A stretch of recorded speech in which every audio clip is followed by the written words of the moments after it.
ಚೆನ್ನಮ್ಮ ದೇವೇಗೌಡರ ಅಂತಿಮ ಉತ್ತರಾಧಿಕ್ರಿಯೆ ಈ ಜಾಗದಲ್ಲಿ ನಡೆಯಲಿದೆ. ಈಗಾಗಲೇ ಇದಕ್ಕೆ ಎಲ್ಲ ತಯಾರಿ ನಡೆದಿದೆ. ಯಾಕೆಂದರೆ ಅವರು ಬಹಳ ದೀರ್ಘಕಾಲ ಈ ಭಾಗದಲ್ಲೇ ಇದ್ದರು. ಹೊಳೆನರಸೀಪುರ ಮತ್ತು ಅದರಲ್ಲೂ ಹಳೆಕೋಟೆ ಆಗ್ಬೋದು, ಇಲ್ಲಿ ಅವ್ರಿಗೆ ಯಾವಾಗಲೂ ಬಹಳ ಅವರ ಈ ಸುತ್ತಮುತ್ತಲ ಊರುಗಳಿಗೆ ಬಹಳ ಅವ್ರಿಗೆ ಅವಿನಾಭಾವ ಸಂಬಂಧ ಇತ್ತು. ಹೀಗಾಗಿ ಎಲ್ಲರೂ ಕೂಡ ಇವತ್ತು ಸನ್ಮಾನ್ಯ ದೇವೇಗೌಡರು ಮತ್ತು ರೇವಣ್ಣ ಅವರು, ಕುಮಾರಸ್ವಾಮಿ ಅವರು, ಬಾಲಕೃಷ್ಣೇಗೌಡರು, ರಮೇಶ್ ಅವರು ಮತ್ತು ಎಲ್ಲ ನಾವುಗಳು ಹೆಣ್ಮಕ್ಳು ಎಲ್ಲ ಸೇರಿ ಈ ಜಾಗವನ್ನು, ಏಕೆಂದರೆ ಇದು ರಂಗನಾಥನ ಈ ಬೆಟ್ಟದ ಸಾಲಿನಲ್ಲೇ ಅವರನ್ನು ಅಂತ್ಯಕ್ರಿಯೆ ಮಾಡಬೇಕು ಅನ್ನೋ ತೀರ್ಮಾನಕ್ಕೆ ಬಂದಿರೋದ್ರಿಂದ ಇದು ಎಲ್ಲ ಸಿದ್ಧತೆ ಆಗಿದೆ. ಸೊ ನಾಳೆ 2 ಗಂಟೆಗೆ ಅವರ ಅಂತ್ಯಕ್ರಿಯೆ ಇಲ್ಲಿ ಆಗ್ತಾ ಇದೆ. ಇವಾಗ ಬಹುಶಃ 8ರಿಂದ 8:15 ಅವರು ನಮ್ಮ ಹೊಳೆನರಸೀಪುರದ ಟೌನ್ನಲ್ಲಿರ್ತಕ್ಕಂಥ ರೇವಣ್ಣ ಅವರ ಮನೆಗೆ ಅವರು ಬರ್ತಿದ್ದಾರೆ. ಅಮ್ಮ ಅವರು ಅಲ್ಲಿ ಸಾರ್ವಜನಿಕರ ದರ್ಶನಕ್ಕೆ ಅವರನ್ನು ಇಡ್ತಾ ಇದ್ದಾರೆ. ಸೊ ಬಹುಶಃ ಅಲ್ಲಿ ನಾಳೆ ಮನೆಯಲ್ಲಿ ಆಗಬೇಕಾಗಿರತಕ್ಕಂಥ ವಿಧಿವಿಧಾನ ಪ್ರಕ್ರಿಯೆಗಳನ್ನು ಆದ ನಂತರ ಇಲ್ಲಿ ಅಂತ್ಯಕ್ರಿಯೆ ಆಗಲಿದೆ. ಅಂದರೆ ಈ ಜಾಗವನ್ನು ಕೂಡ ಮುಂದೆ ಇದನ್ನು ಒಂದು ಆಕರ್ಷಣೀಯ ಒಂದು ಟೂರಿಸ್ಟ್ ಡೆಸ್ಟಿನೇಷನ್ ಮಾಡಬೇಕನ್ನುವ ಹಿನ್ನೆಲೆಯಲ್ಲಿ ಅವರ ಅಂತ್ಯಕ್ರಿಯೆ ಇಲ್ಲಿ ಆಗ್ತಾ ಇದೆ.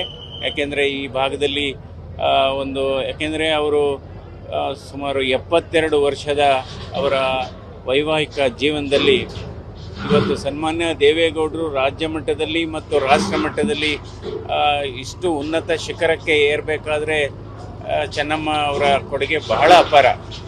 ಯಾಕೆಂದರೆ ಅವರನ್ನು ಯಾರೇ ಕೇಳಲಿ, ಯಾವ ಪಕ್ಷಾತೀತವಾಗಿ ಅವರನ್ನು ಬಹಳ ಪ್ರೀತಿ ಮಾಡ್ತಾರೆ ಜನ. ಅವರನ್ನು ಒಂದು ದೇವತೆ ಎನ್ನುವ ದೇವ ಸ್ವರೂಪಿ ಎನ್ನುವಾಗಿ ನೋಡ್ತಾರೆ. ಚೆನ್ನಮ್ಮ ದೇವೇಗೌಡರ ಅಂತಿಮ ಉತ್ತರಾಧಿಕ್ರಿಯೆ ಈ ಜಾಗದಲ್ಲಿ ನಡೆಯಲಿದೆ. ಈಗಾಗಲೇ ಇದಕ್ಕೆ ಎಲ್ಲ ತಯಾರಿ ನಡೆದಿದೆ. ಯಾಕೆಂದರೆ ಅವರು ಬಹಳ ದೀರ್ಘಕಾಲ ಈ ಭಾಗದಲ್ಲೇ ಇದ್ದರು. ಹೊಳೆನರಸೀಪುರ ಮತ್ತು ಅದರಲ್ಲೂ ಹಳೆಕೋಟೆ ಆಗ್ಬೋದು, ಇಲ್ಲಿ ಅವ್ರಿಗೆ ಯಾವಾಗಲೂ ಬಹಳ ಅವರ ಈ ಸುತ್ತಮುತ್ತಲ ಊರುಗಳಿಗೆ ಬಹಳ ಅವ್ರಿಗೆ ಅವಿನಾಭಾವ ಸಂಬಂಧ ಇತ್ತು.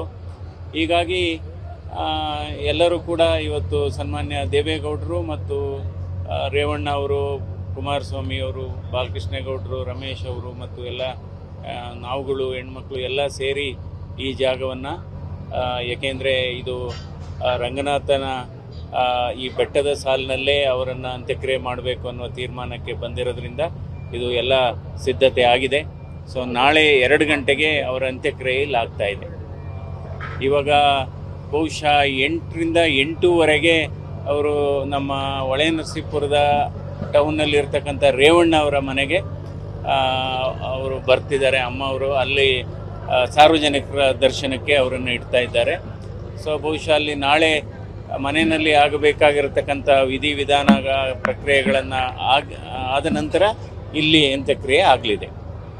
ಅಂದರೆ ಈ ಜಾಗವನ್ನು ಕೂಡ ಮುಂದೆ ಇದನ್ನು ಒಂದು ಆಕರ್ಷಣೀಯ ಒಂದು ಟೂರಿಸ್ಟ್ ಡೆಸ್ಟಿನೇಷನ್ ಮಾಡಬೇಕನ್ನುವ ಹಿನ್ನೆಲೆಯಲ್ಲಿ ಅವರ ಅಂತ್ಯಕ್ರಿಯೆ ಇಲ್ಲಿ ಆಗ್ತಾ ಇದೆ.